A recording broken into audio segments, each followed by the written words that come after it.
Well, good morning, everyone. This is Dre, Recovery One Drones. We're out on another project today. This one's going to be part of the Walton family, if you know who they are. And it's going to be another 3D model of one of their stores here in Corona, California. But today we're going to cover some of the things that I add on to my work just to make sure it's a little more accurate. And that's going to be the RTK setup that I have here. First of all, I want to say thank you to those who have been commenting on my posts, I say videos, and especially those who ask questions. That's why I get excited about is having back and forth dialogue with people. Even though, like I said, I don't believe I know everything. I've been doing this for about 8 years now, so I've encountered just about most of the stuff that people ask me about. I have encountered it over the years, and I have researched it, and like I say, I don't believe I know everything, but I know where to find the answer to what I don't know. So like today, we're going to talk about some things as far as using RTK. I'm going to go ahead and start setting things up. I may turn my back to you, but I have the mic here, so hopefully you'll continue to hear what I'm saying, and hopefully have you in a good spot where you can see. Now today is what I have.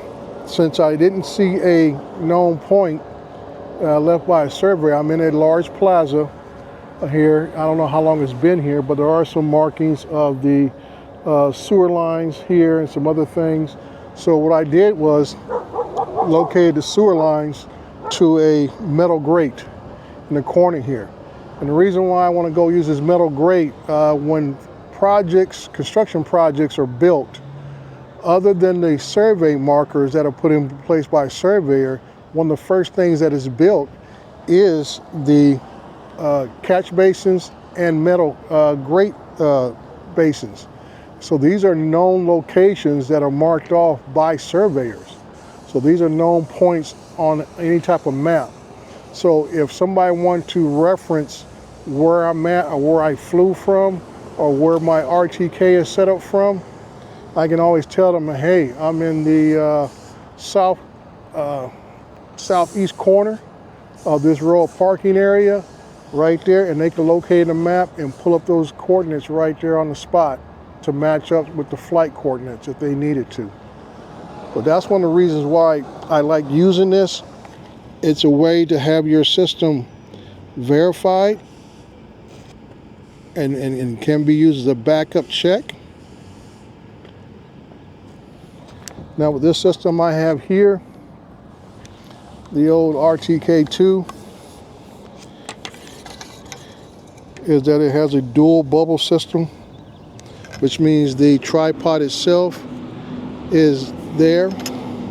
You got to center that bubble, or I should say just try to make sure it's within the circle. There's not always going to be a situation to where it is perfectly set. And once we got there, now if I was out in the field somewhere, softer ground, I would punch these spikes into the ground to make sure everything was stable and level from that position. But when you're on improved surfaces like this, this is what you go off. And I came off the corner of the grate and everything. And I've heard about this before. I don't know if you guys have heard of Dave from not Stone City, it's Drone City. It's Steel City Drones. Let me get that right. Steel City Drones.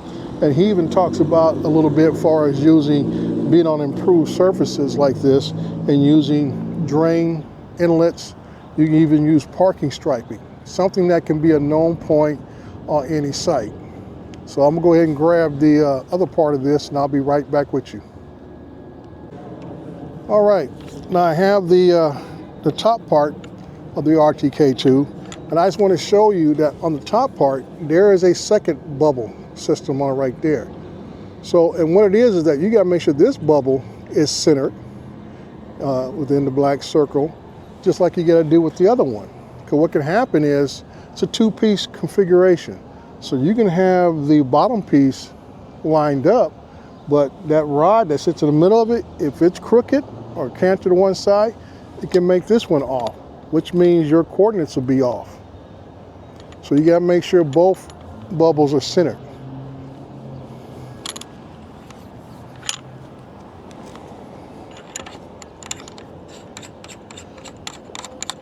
What normally happens, if you got the bottom one centered, the top one should be centered fairly easily. And there we are.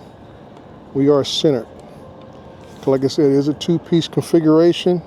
You always want to double check because you are torquing down on this system, so it can cause the legs, the center pole to move and be out of position.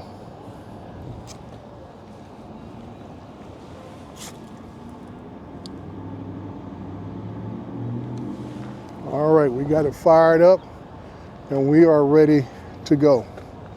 So from now on, like I say, normally it takes less than 5 minutes, usually about 3 minutes or even less than that, for this system to get this coordinate set and get a fixed position.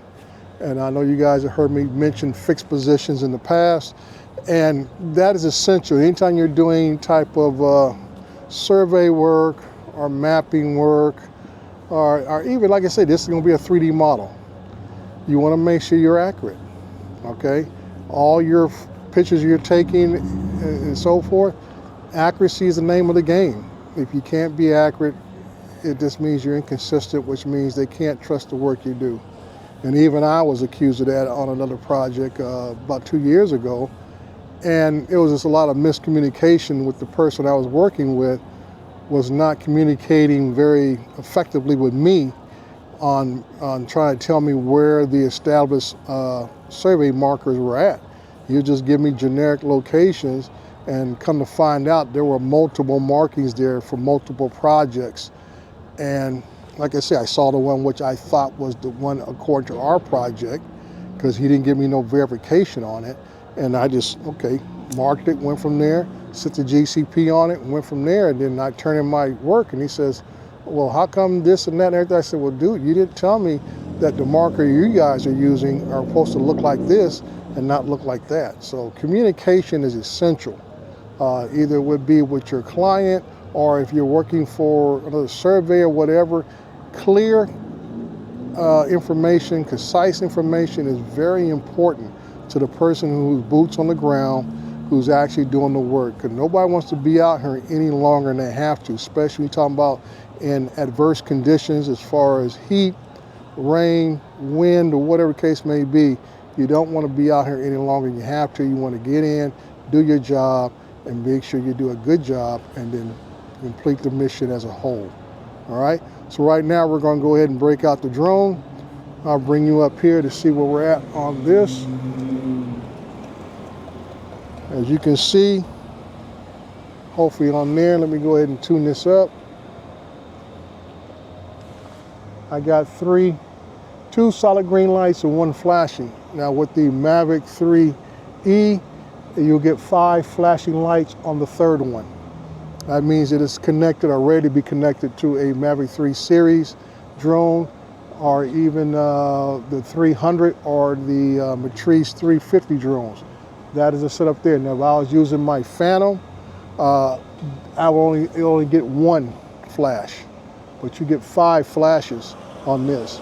Now this system is capable of being a rover base type setup, but you would have to have a complete another system, and additionally use the controller of the Phantom RTK. So very cumbersome compared to using this your cell phone with a rover system that you can get from Emlet or Trimble or Topcom or whoever else.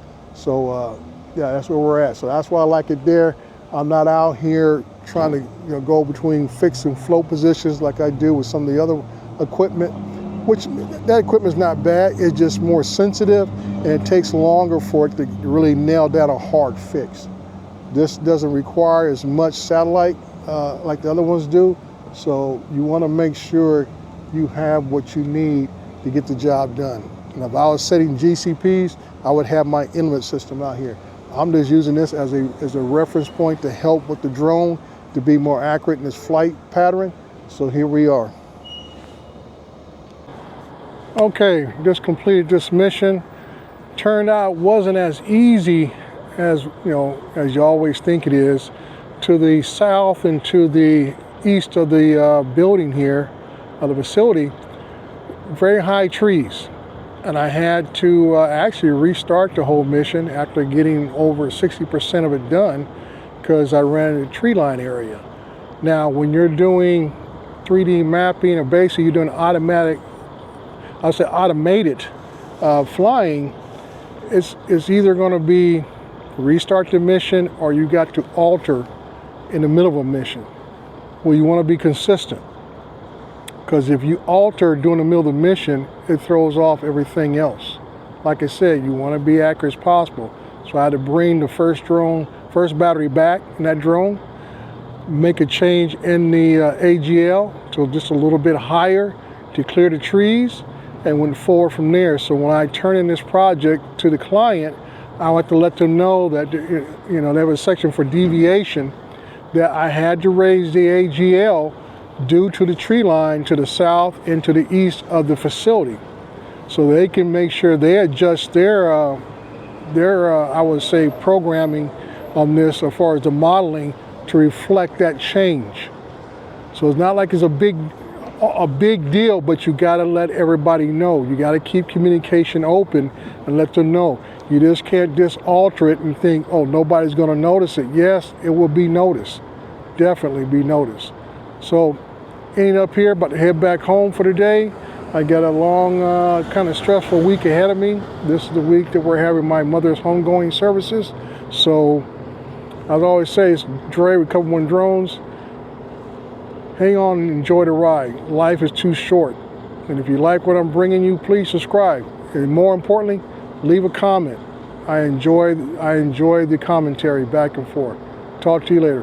Bye-bye.